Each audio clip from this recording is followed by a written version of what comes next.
The cold wind of Epsilon 9 carried the smell of metal, smoke, and fear. Deep in the outer colony, alarms screamed across the settlement as shadows moved between the ruined buildings. The aliens had come silently in the night, armored hunters who thought humans were soft prey. They weren't after soldiers or weapons. They were after a single human child. Mira, only 6 years old, was the last survivor of her family. She sat hidden behind a broken storage pod, clutching a small, fur-covered creature that growled softly at the distant sounds of footsteps. The creature's golden eyes glowed in the dark. It was not a dog. It was not a cat. It was something older, fiercer, and infinitely more dangerous. The aliens called it a ground beast. Humans called it a honey badger. The squad leader, a scaled brute named Varric, moved cautiously through the debris. His orders were clear: capture the child alive. The alien empire wanted to study the strange human bond that made these small creatures fight like demons for their masters. He laughed when he saw the tiny human crouched in fear. To him, she looked weak, easy. He stepped forward, weapon raised, but the honey badger didn't wait. It leapt, a blur of teeth and fury. The first alien's throat opened like paper. The second screamed as claws tore through his armor. Mira covered her ears, trembling as the creature she had raised from a cub turned into a storm of violence. When the noise stopped, only silence remained, and the faint crackle of fire in the dark. The communication line buzzed. Varric's command ship demanded a report. No one answered. By dawn, the settlement was quiet. The search drones found only torn metal, burned corpses, and strange claw marks that pierced solid steel. The hunters had become prey. Far above, the orbital command analyzed the data, confused. How could such a small creature destroy a trained squad? Their analysts dismissed it as an equipment malfunction.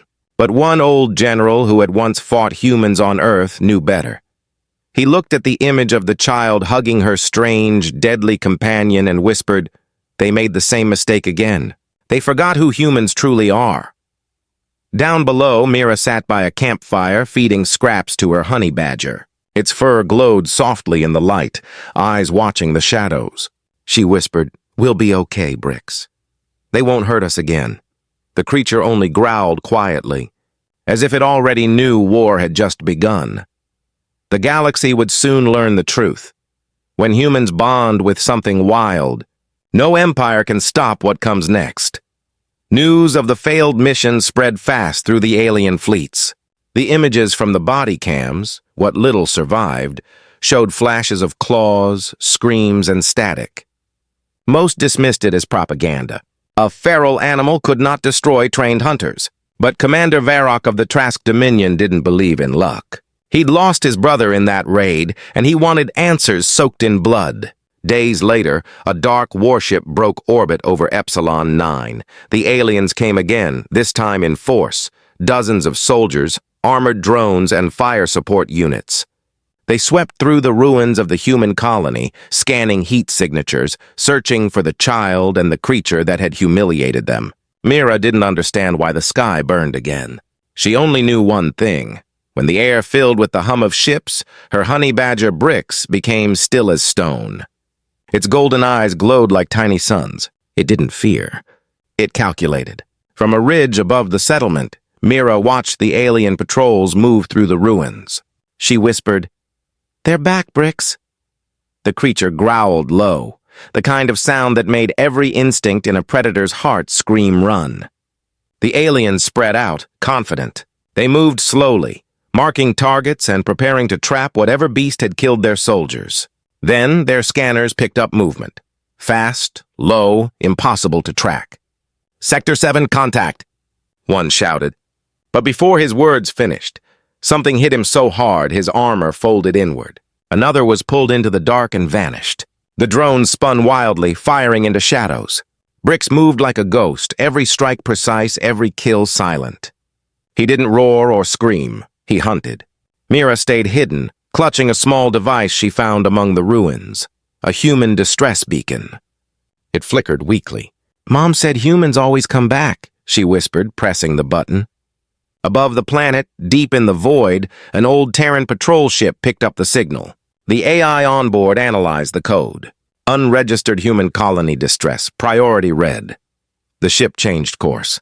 Engines burned white hot as it descended toward the war zone. On the surface, Bricks dragged Mira into a tunnel as plasma fire lit the night. Alien voices echoed in anger.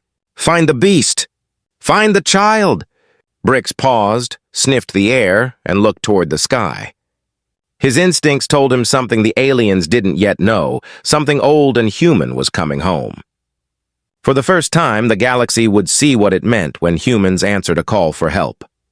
The sky over Epsilon 9 cracked with light as the Terran patrol ship entered the atmosphere, its hull glowing like a burning comet.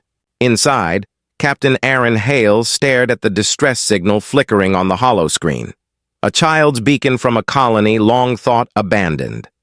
His jaw tightened. "A kid survived down there," he said quietly. "Then we're not leaving until she's safe." The crew exchanged uneasy glances. They'd all seen the same transmission logs. The alien Dominion's troops had already descended, and no one went against the Trask unless they had a death wish. But humans had never been good at listening to warnings. The ship dropped low through the smoke, sensors scanning the ruined colony. "I'm picking up motion," said the navigator. "2 life signs. 1 human, 1 unknown species." Aaron frowned. "Unknown?" "Small but dense. Heart rate like nothing I've seen." The captain's lips curved slightly. "Then that's the one keeping her alive." Down below, Mira and Bricks hid in the tunnels as tremors rolled through the ground. The girl's eyes widened at the distant roar of thrusters. "That's a human ship," she whispered. "They came, Bricks. They really came." Bricks sniffed the air, his claws scraping the dirt. The scent of metal and smoke carried a memory of home, a human presence he somehow understood. He nudged Mira forward. Above ground, alien squads repositioned, shouting orders. Their sensors screamed warnings, incoming dropships. The Terran vessel's ramp opened midair, and soldiers in black exosuits descended like shadows. Plasma bolts hissed past them as they hit the ground running. The aliens returned fire, but these weren't frightened settlers. These were humans trained for survival. "Find the kid!" Captain Hale ordered, drawing his pulse rifle. "And if you see what's been killing them, try not to shoot it." Inside the tunnels, Mira heard the gunfire growing closer. She clutched her honey badger tight, whispering, "They'll save us." Bricks tilted his head, ears twitching, as the first explosion shook dust from the ceiling. His muscles tensed, not in fear but in recognition. He didn't understand words like rescue or mission. He only knew that whatever came next, no one would touch his human again. When the Terran squad finally broke into the tunnels, the first thing their helmet lights caught was a pair of glowing golden eyes. The soldiers froze. One whispered, "What the hell is that?" Captain Hale stepped forward slowly, lowering his weapon. The creature stood between them and the little girl, its stance protective, unyielding. Mira looked up at the captain and said softly, "He's my friend." "He saved me." Bricks didn't move. He just stared at the soldiers, daring them to try anything foolish. Hale exhaled slowly. "Then I guess we're on the same side."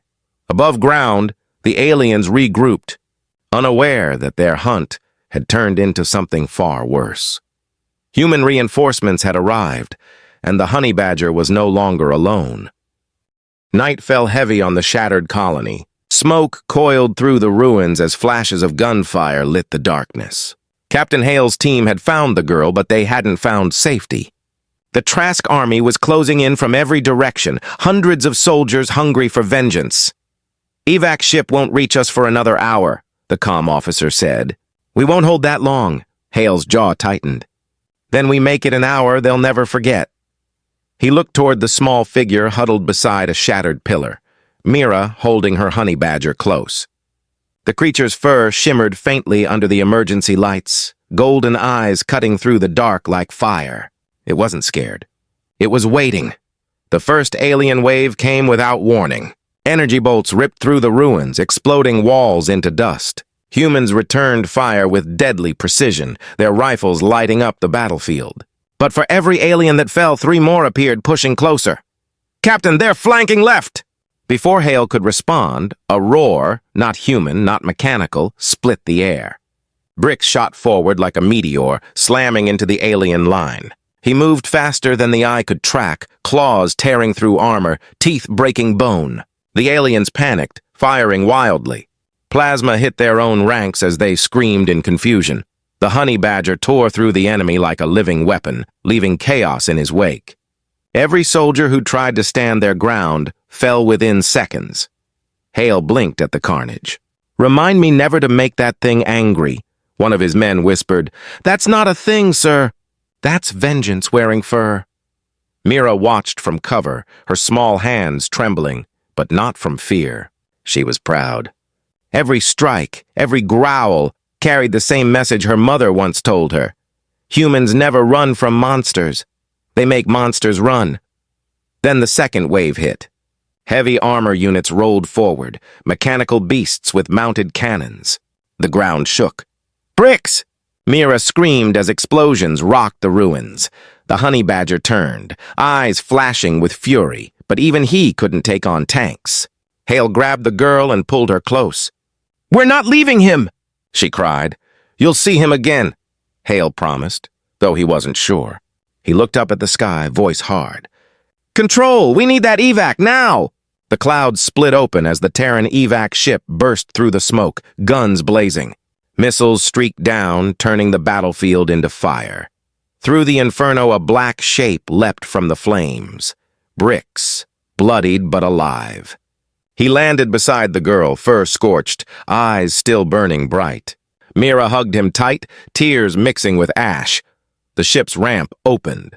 Hale shouted, "Move!" His soldiers lifted Mira aboard, Bricks following close, claws clicking against metal. The ramp closed as plasma bolts hammered the hull. As the ship rose into the sky, Hale looked back through the viewport. The colony was gone, just fire, smoke, and silence. But in that silence, one truth rang clear.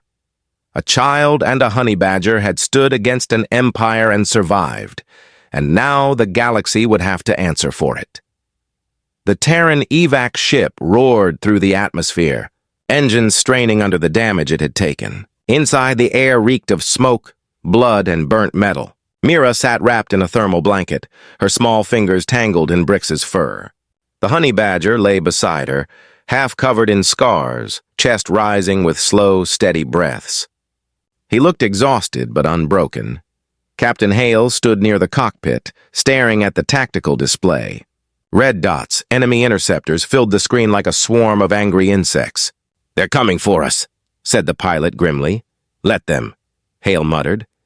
They've already lost the only fight that mattered. But deep down he knew this wasn't over. The Trask Dominion wouldn't stop after losing a squad, or even a small warband. The death of elite hunters and soldiers had humiliated them, and humiliation demanded blood. In a command ship orbiting above, Commander Varrock slammed his clawed hand against the control panel. "You tell me a child and a feral animal destroyed an entire ground division?" He hissed. His officers trembled. "I want that ship burned from the sky." Thousands of miles below, the Terran vessel jolted as enemy fire tore into its hull. Sparks flew. "Shields are failing!"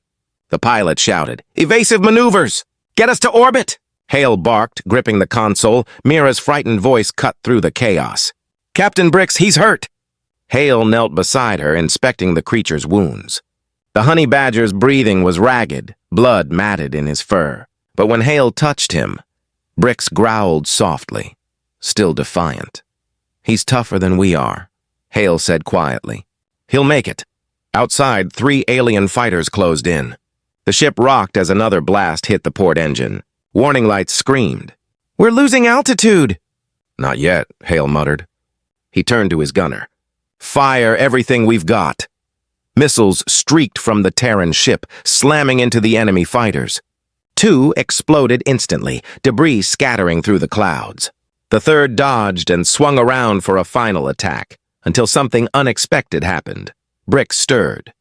His golden eyes opened, glowing brighter than before. He limped to the viewport, staring at the attacking craft as if it personally offended him.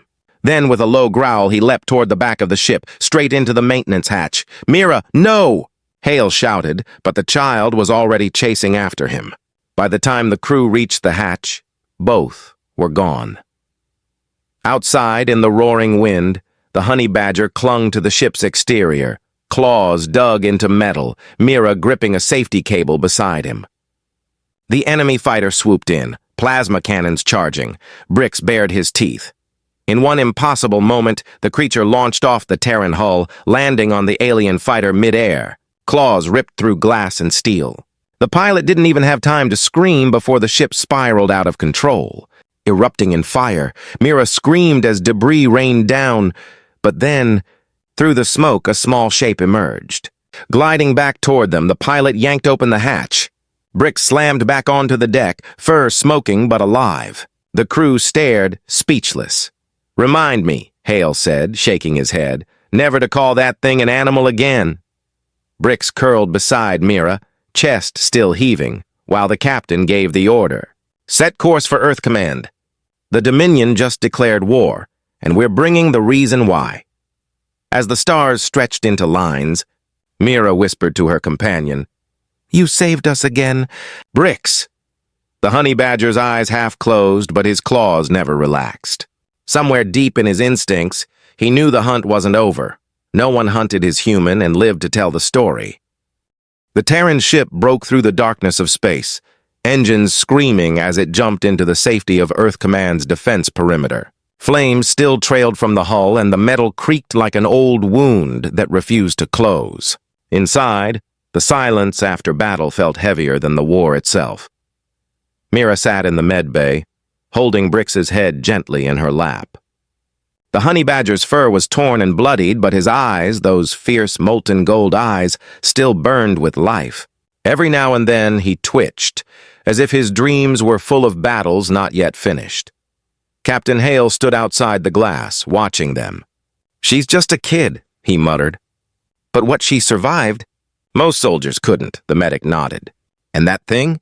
It's no ordinary creature. Its DNA's been altered, adapted to human biofields. Whatever bond they share, it's not natural. It's evolution," Hale exhaled slowly. "Evolution made a choice then. And it didn't pick the aliens. But peace didn't last long. Across the stars, the Trask Dominion screamed for vengeance. Dozens of fleets mobilized, broadcasting threats to every Terran frequency. "Return the child and the beast," they demanded, "or your world will burn." Earth's response was short. "Try it." When the Trask fleet arrived near the edge of Sol space, they expected weakness. They found orbiting warships, planetary shields, and a broadcast, one showing the small girl and her honey badger standing beside a Terran banner. The message played across every channel in the galaxy. "You came for a child. You found a species that protects its own." In the background, Brix lifted his head and growled. The sound was low, almost quiet, but sensors across dozens of ships recorded it. Many officers froze without understanding why. Something deep in their instincts recognized that sound. It wasn't just a growl, it was a warning. When the Trask finally launched their attack, they learned what it meant to make humanity angry. Earth's fleets fought with precision and fire, but it was the story that broke the Dominion's spirit. The tale of the child and her unstoppable companion spread faster than any missile. Entire alien worlds whispered about the beast of Earth, the creature that destroyed armies for love, not orders. Weeks later, the war ended. The Dominion signed an armistice under a single condition: Earth would remain untouchable. Mira grew up under the protection of legends. She trained with soldiers, spoke before councils, and carried one truth wherever she went. Fear had a name once, but now the galaxy knew another.